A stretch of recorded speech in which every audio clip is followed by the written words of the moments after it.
Meus queridos, quem não tem uma história para contar? O texto a qual nós iremos estudar fala sobre dois amigos, ou dois companheiros, e eles estavam contando uma experiência incomensurável.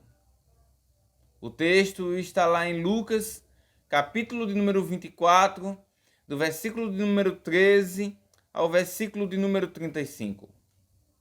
O texto tem por título Os discípulos no caminho de Emaús. E o texto vai nos falar que esses discípulos estavam conversando, estavam lembrando do momento ou dos momentos que eles passaram com Cristo. O texto também narra que eles estavam tristes, quando de repente Cristo aparece para eles no caminho de Emaús. Mas eles não notam, não percebem que aquele homem a qual eles viveram por mais de 3 anos estavam junto dele. E então Jesus pergunta para eles o que eles conversavam. E eles perguntam para Jesus se Jesus é um estrangeiro, se eles não estavam sabendo o que tinha acontecido em Jerusalém. E um deles então conta para Jesus que existia um profeta chamado Jesus de Nazaré, que era poderoso em palavras e poderoso em obras. E este foi crucificado pelos principais de Jerusalém. E eles também falam que tinham uma expectativa por parte deles de que aquele Jesus seria o Redentor de Israel. No entanto, eles mesmos falam, mas hoje já é o 3º dia e nada aconteceu.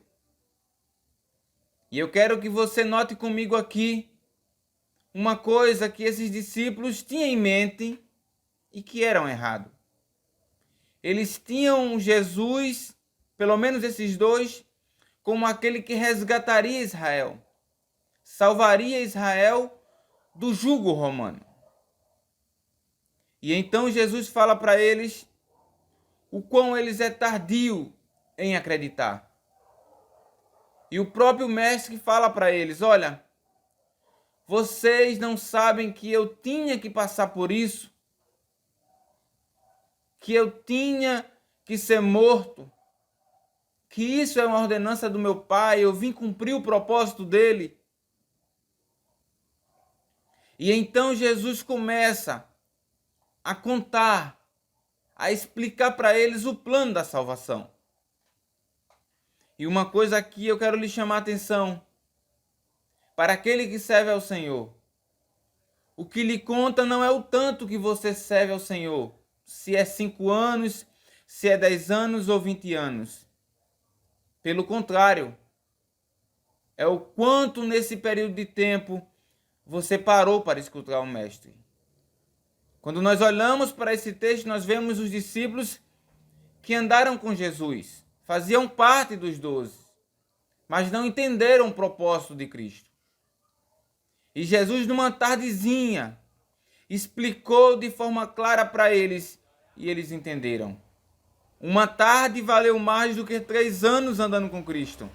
Então, chega um momento em que aqueles 2 discípulos chegam ao seu destino.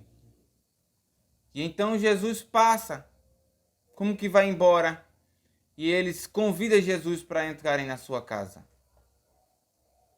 E ao entrarem na sua casa, ao partir do pão, eles reconhecem que é Jesus.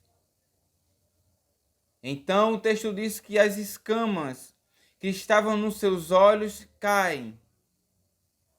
E agora eles têm uma visão diferente do projeto, do propósito de Deus para a sua vida.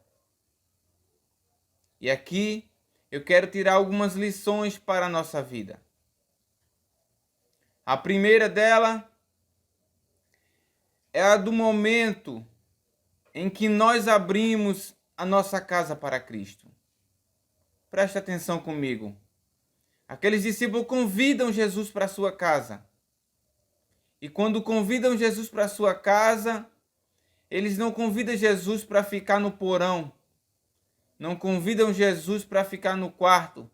Mas eles convidam Jesus para sentar-se à mesa. E além do mais, convida Jesus para ser o anfitrião daquela mesa, para repartir o alimento. Sabe o que isso significa? Jesus não quer só entrar na tua casa.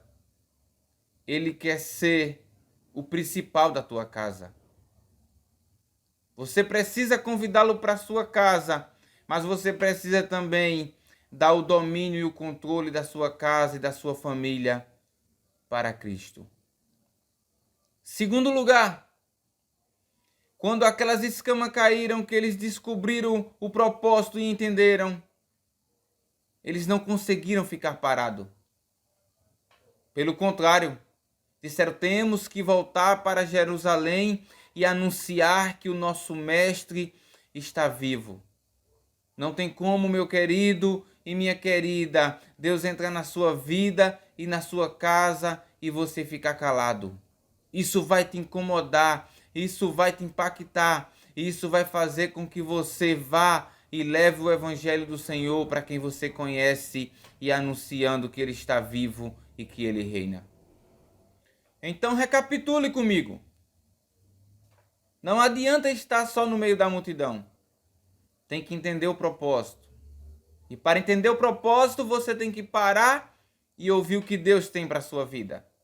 Segundo lugar, você tem que abrir a porta da sua casa e do seu coração para Ele entrar e fazer morada. E terceiro lugar, você tem que sair e anunciar boas novas de salvação, de que Ele está vivo para todo sempre.